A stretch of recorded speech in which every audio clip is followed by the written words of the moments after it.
Hi guys! Good morning! Welcome back to my channel, and for today's vlog, nandito tayo sa General Trias sa may kahabaan ng Arnaldo Highway.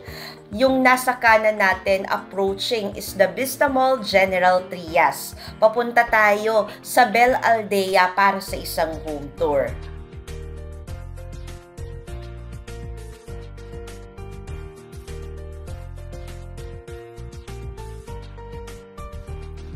Malapit lamang sa General Trias Vista Mall yung property na ating ibibisit. So, ibibidyo natin yung way natin papunta doon nang sa ganon ma-observe nyo yung kanyang accessibility. Doon naman po sa alam na kung paano pumunta, pwedeng-pwede nyo naman pong i-pass forward na lang po itong video. Marami tayo kasing mga kababayan, especially yung mga OFWs na matagal nang hindi nakakauwi dito sa Pilipinas, yung iba mga taga General Trias, pero hindi nila alam na ganito na kaprogresibo yung lugar. So this is the Brookside.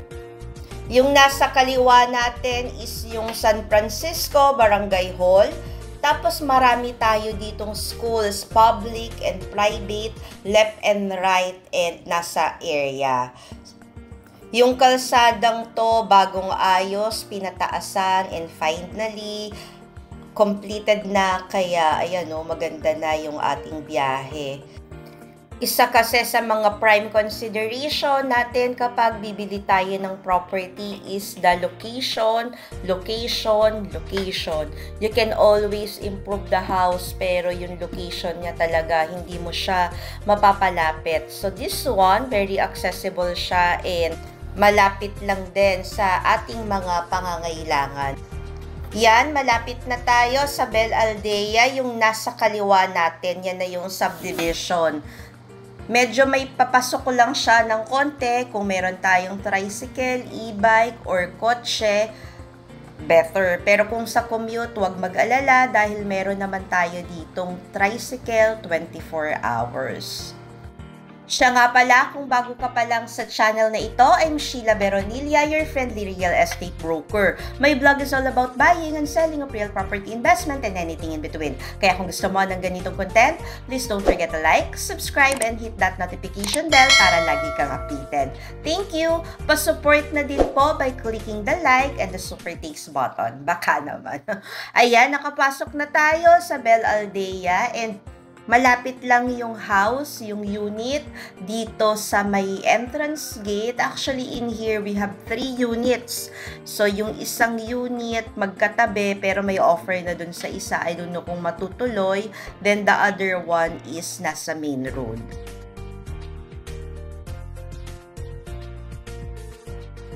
And tadan, these are the units. Magkatabi siya, pero itong nasa kabilang side, sa left, ay may offer na. Pero hindi pa naman yan sure pag may nag-o-offer kasi yung iba naman hindi natutuloy or nagpapalit ng property. So yan, observe natin yung ating neighborhood. Malinis, maaliwalas, maganda yung mga bahay dito and maganda yung itsura ng bahay for a typical townhouse. Maganda siya kasi yung kanyang bintana naka-sliding na and malaki pahaba. Etong isa naka-gate na, ang ganda niya pag napalagyan ng gate. So these are the units. 2 units yan na magkatabi. So you can para doon sa isa. Ang kanyang presyo, 1.55 million pesos only na hulugan. For as low as 20% down payment, pwede ka nang lumipat. Yung ating financing dito is bank, hindi siya pwede through Pag-ibig dahil this is bank foreclosed property. Malaki pa yung kanyang lot space dito sa harapan. Yung isa kanina na pag-gate niya na may tubig, and ayan, sayang natagas.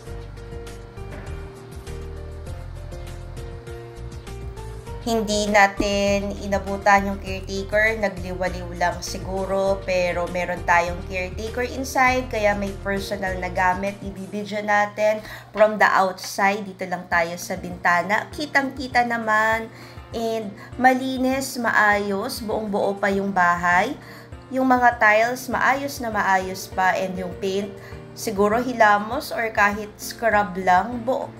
Maganda, puting-puti, mataas yung kanyang ceiling.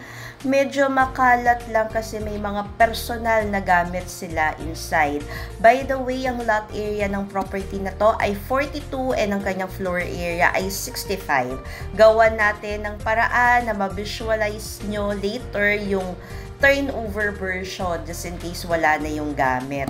So, lakad-lakad tayo. Kanina meron ako ditong nakita na mga gumagawa. Makikisuyo tayo na mabidyohan yung same unit na ating ipinapakita para may idea kayo kung ano yung magiging itsura niya just in case malinis na yung property. Kasi pag ganun, medyo hindi natin ma-appreciate.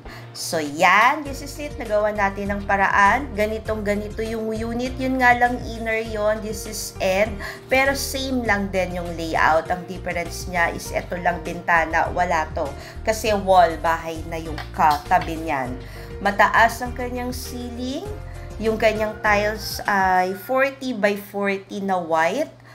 Painted ng white and for its price na 1.55 million, pwedeng-pwede na, diba? Tingnan mo naman, maganda yung kanyang interior at exterior kasi this is Gentry. Bungad pa lang din naman to, malapit sa Imus, malapit sa Dasma, and yung community, very pleasant. Yung bahay, may ganito siya sa likod, open space, and mataas yung building, hindi siya yung typical na townhouse ngayon na tagwa 1.5 na parang kahon lang. This one, iba yung quality niya, para siyang apartment na mamahalin. So, this one, you can put in dito yung iyong dining area, yung kitchen or yung lababo, yung sink, pwede mong ipalabas. Tapos dito, maliit lang na living room. And ang kagandahan nito, dalawa yung banyo nito. May banyo to sa baba at may banyo din to sa taas. Yung mga typical kasi na townhouse ngayon, nasa 3 million na, pero yung banyo sa baba lang, wala sa taas. And mahal magpalagay ng CR sa taas. So, this is the toilet and bath na nasa ground floor, complete with fixtures na din.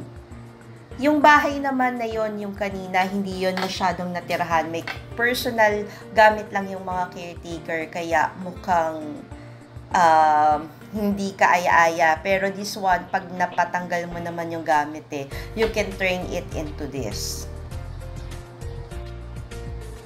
Tara, akyat tayo. Yung stairs, sakto lang yung kanyang width and sakto lang din yung kanyang height. So, ang technique na lang natin dito, just in case tayo yung makakakuha, minimalist siguro para hindi gaanong cluttered. Ito yung taas. Meron tayo ditong 2 bedrooms, the master's bedroom na may toilet and bath. Diba? Ayan, sobrang na-appreciate ko yan. 1.55 million or 1.5, round it up. Tapos may CR ka pa sa itaas. Yung ating turnover doon sa property ay as is where is, pero hindi naman siya ganun nagamit. Minor repair and repaint. Livable na yung bahay kasi sa ngayon ang presyo ng mga townhouse talaga kung nandirito ka sa area is around 2.5 million na.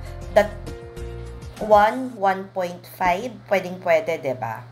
Gastusan mo lang siguro 100,000. Magandang-maganda at maayos na yon. Actually, kung kayo-kayo nga lang, repaint lang, murang-mura lang. Kagandahan pa dito, pwedeng-pwede ka agad ma-turnover sa inyo yung property ng mabilisan. Just in case, ma-comply nyo na yung requirements at yung spot down payment na 20%. So, that's roughly around 310,000 pesos only. Tapos, yung magiging monthly ng property is 26K kung sa 10 years. Yung isang unit natin, open yon for bank loan up to 20 years. So, once again, this is Rematado House, pero do not worry dahil hindi naman po ito bidding na pataasan ng offer. This one po is bidding na paunahan. Just in case po kayo po yung unang mag-offer sa property na ito at mag-comply po kaagad kayo sa basic requirements. Just make it sure lang na meron tayong 20% na pang spot down payment. So for faster transaction and for viewing and inquiries, please direct message us at FB Messenger Sheila Medina Beronilla or contact us at Smart Viber 0908-893-4078, Globe 0917-842-7198. Thank you for watching and keep safe always. Bye!